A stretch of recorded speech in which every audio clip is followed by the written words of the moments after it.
আমার কাছে মৌসুমীকে যে মানানটা মানিয়েছিল, পরবর্তীতে শাবনূরের সাথে অনেক ভালো ছবি করেছে, অনেক ভালো ভালো ছবি, অনেকগুলো ছবি করেছে, 13টা বোধহয় ছবি করেছে। সেটা মৌসুমীর সাথে করেছে 4টা ছবি। তো মৌসুমীর সাথে প্রথম ছবির মতো আসলে কোনো ছবিই আর হয়নি পরবর্তীতে। সেরকম সেরকম প্রেজেন্টেবল যে জুটি, এই জুটিটা কিন্তু হয়নি। শাবনূরের সাথে জুটি হয়েছে, কিন্তু তখন এটাও হয়তো ও সালমানও নিজে মনে মনে অনেক সময় ভাবতো যে আমি মৌসুমীর সাথে আবারও কিছু কাজ করতে পারলে ভালো হতো। তেমনি সেও চিন্তা করতো। শাবনূর তো একচেটিয়া কাজ করে গেছে, শাবনূরও অনেক ভালো শিল্পী, ভালো কাজ করেছে একসাথে। যেটুকু এফোর্টস সে দিতে পারে তা পুরোটাই সে দিয়ে গেছে সালমানের সাথে কাজ করতে গিয়ে। তো সেই কারণেই আমি শাবনূরকেও বলবো না, আরও যারা কাজ করেছে শিল্পী ছিল, এই যে লিমা কাজ করেছে, তারপরে শ্যামা নামে একটা মেয়ে ছিল, সে কাজ করেছে, এরকম বেশ কয়েকজন কাজ করেছে ওর সাথে, শাহনাজ কাজ করেছে, সবাই কিন্তু ভালো করেছে।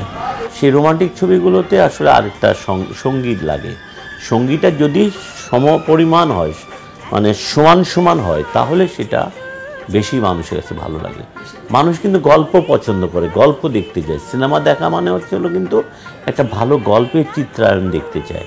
সে গল্পের রূপটাকে দর্শকদের কাছে মনোগ্রাহী করে তোলে। এই মনোগ্রাহী করে তোলার জন্যই হচ্ছে জুটি প্রথা ছিল আমাদের দেশে। আমাদের দেশে রাজ্জাক শাবানা, আলমগীর শাবানা এরা কাজ করেছে, তারপরে জসিম ভাই শাবানা কাজ করেছে, কবিতা, জাফর ইকবাল, এরকম জুটি সব ছিল। এরপরে এসে শাবনাজ নাইম কাজ করেছে, এরপরে এসেই সালমান মৌসুমী কাজ করলো। সেই জন্য আমি বলবো যে প্রথম ছবি হিসাবে ওরা আসলেই অদ্ভুত। ওদের দুজনের প্রথম যে অভিব্যক্তি, যে নতুন একটা জিনিস, যে একটা নতুন কিছু কাজ করছে, যেটা প্রথম নার্ভাসনেস থাকে, প্রথম যে একটা কাজ করার একটা অনুভূতি কিন্তু আলাদা থাকে।